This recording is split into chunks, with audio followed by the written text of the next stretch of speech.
Allez, petite actu sur briscar.com concernant une moto électrique. Le français Nawa mise sur une batterie hybride. Alors, qu'est-ce qu'ils veulent dire par batterie hybride?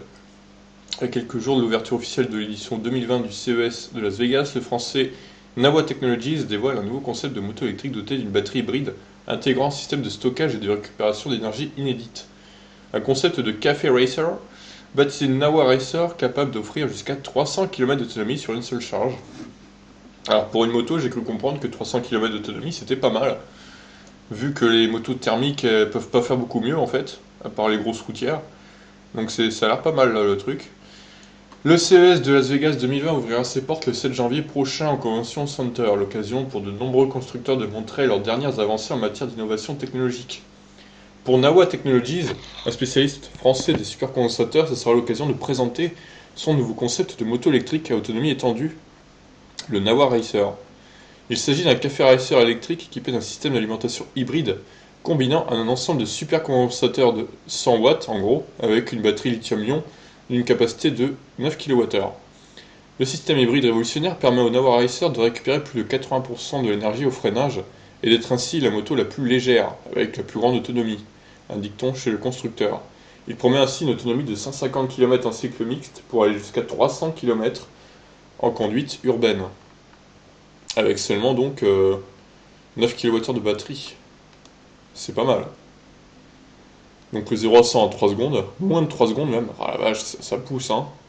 Selon l'entreprise installée dans les Bouches-du-Rhône et fondée en 2013, le Nawa Racer dispose d'un cadre et de jantes en carbone, d'une batterie tout aussi légère affichant seulement 10 kg sur la balance, ainsi que d'un bloc moteur de 100 chevaux entraînant une jante sans moyeu. Une configuration qui lui permet de contenir son poids à 150 kg. Et sur le 0 à 100, le Café Racer 0 émission, il réalise l'exercice en moins de 3 secondes.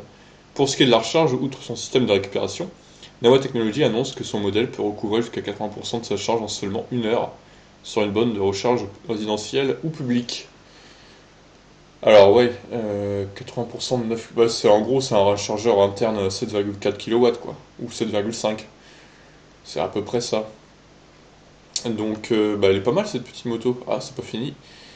Le pack de supercondensateurs Nawacap se recharge en seulement 2 minutes et la batterie entière peut être chargée à 80% en 1 heure, même à partir d'une alimentation domestique, grâce à un mode innovant de recharge rapide qui tire profit des supercondensateurs. Ah ouais, explique l'entreprise. Les détails seront à découvrir en direct depuis le salon la semaine prochaine. Ah mais ils ont fait un truc de fou en fait. Ah ouais, franchement je suis impressionné parce que en plus c'est des Français quoi. Donc faut le signaler là, pour une fois qu'une entreprise française fait un truc révolutionnaire, franchement, ouais, elle peut être pas mal hein, cette moto. Après, il faut que le prix suive, hein, parce que si elle est hors de prix, évidemment, ça va pas le faire. Mais si le prix suit, honnêtement, elle peut cartonner, elle peut même battre, je pense, Zero Motors, là. Enfin, Zero, je sais plus comment ça s'appelle l'entreprise. Ah oui, Zero Motorcycles, c'est ça. Et donc, ouais, ça c'est vraiment une entreprise à surveiller et un modèle de moto à surveiller. Donc, à voir, hein, je vous laisse réagir sur cette Nawa Racer qui peut être plutôt prometteuse. Allez, ciao.